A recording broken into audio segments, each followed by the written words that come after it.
Hey y'all, welcome back to our channel. I'm Chastity, and it's been a while since I've done a Foodie Friday. We have been kind of chaotic over here with our food. But I've been trying to make a meatloaf for a couple weeks now, and what I wanted to do was make a big batch of meatloaf and have a few that I've put in the freezer, as well as one to eat for the week. That way I could have some ready to pull out and cook at any point, and maybe not be stressed that week if we have chaotic weeks like we have had. So I'm gonna get started on making this batch, and I'm doing I forget, it's 4 packs of like 1.5 pounds of hamburgers. So I'm gonna, what is that, like, I don't know, 6 pounds? Yeah, 6 pounds.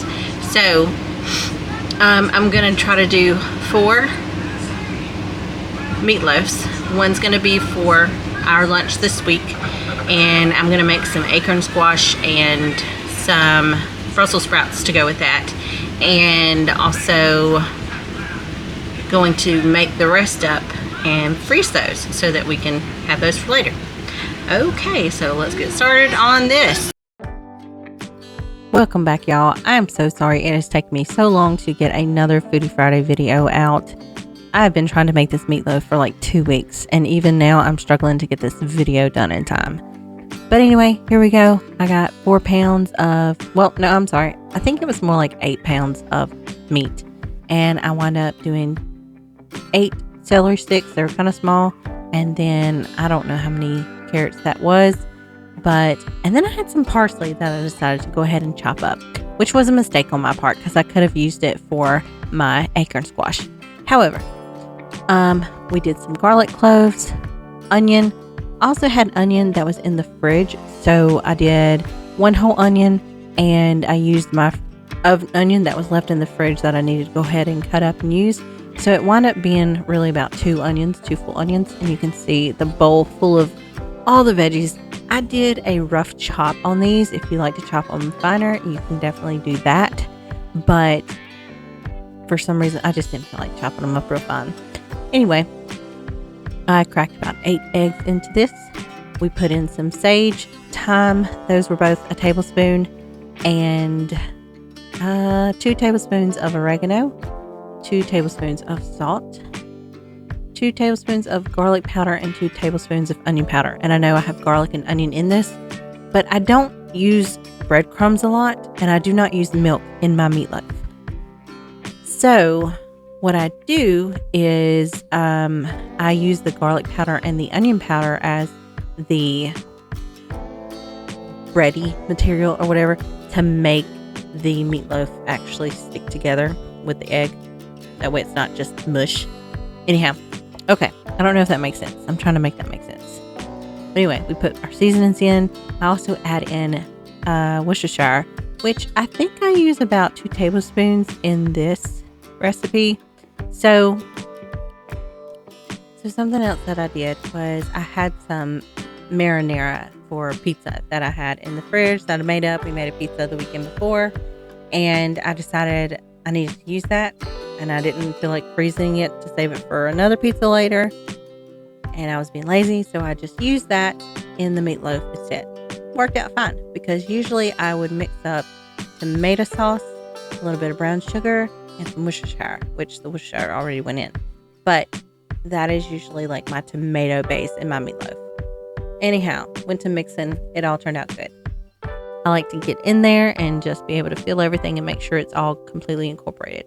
And you see how the vegetables are chunky in there? This actually turned out really good.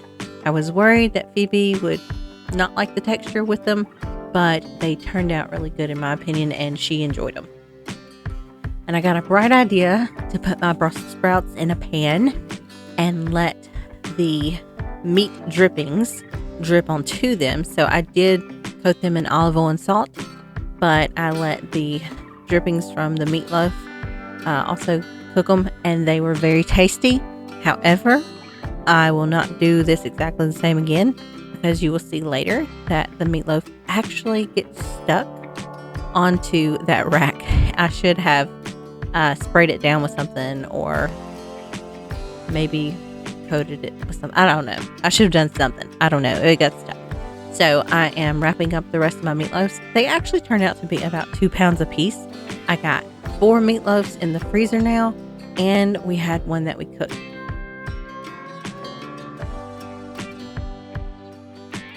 So here's the fun part, my acorn squash. I got it all nice and chopped up, seeded, all that fun stuff. And that was great and all. But the recipe, for one, said to put it on parchment paper on a pan and it would crisp up. And I know better than that. But for some reason, I was really trusting this recipe. They did not get crispy like I was imagining that they would. But they were really good. I tried to remedy it by putting it on another, what are those things called? Like a rack, and cooking it on a rack instead. And it helped a little, but I guess because it cooked in the pan so long, it didn't, I don't know. Anyways, so seasonings are olive oil, smoked paprika, crushed red pepper, garlic powder, kosher salt, chopped parsley that I could have kept, grated Parmesan cheese. Okay, so here's the deal. Chopped parsley. I used dried parsley because I used my fresh parsley. And I was using the measurements. It says a 1/4 cup of chopped parsley. Well, a 1/4 cup of fresh parsley is different from a 1/4 cup of dried parsley. So I put way too much in there. Way too much. It was bad. Okay, so it tasted fine. It's just that it didn't have enough oil in it at that point because it was soaking it all up. It's a 1/4 cup of olive oil, 1/2 teaspoon of smoked paprika, 1/4 teaspoon of crushed red pepper. I did not put the red pepper in there. 1/2 teaspoon of garlic powder, 1/2 teaspoon of kosher salt, 1/4 cup of fresh chopped parsley, and 1 cup of grated Parmesan cheese. And you just coat your acorn squash in it. So I had to add more oil to try to adjust, and it was just too much. So I just gave up. So I coated as much as I could. When that ran out, I tried to add more oil to what was left in the bowl, see what I could salvage, and it did okay. But the flavor was still there. So the flavor is great. The mess up on my part was stupid.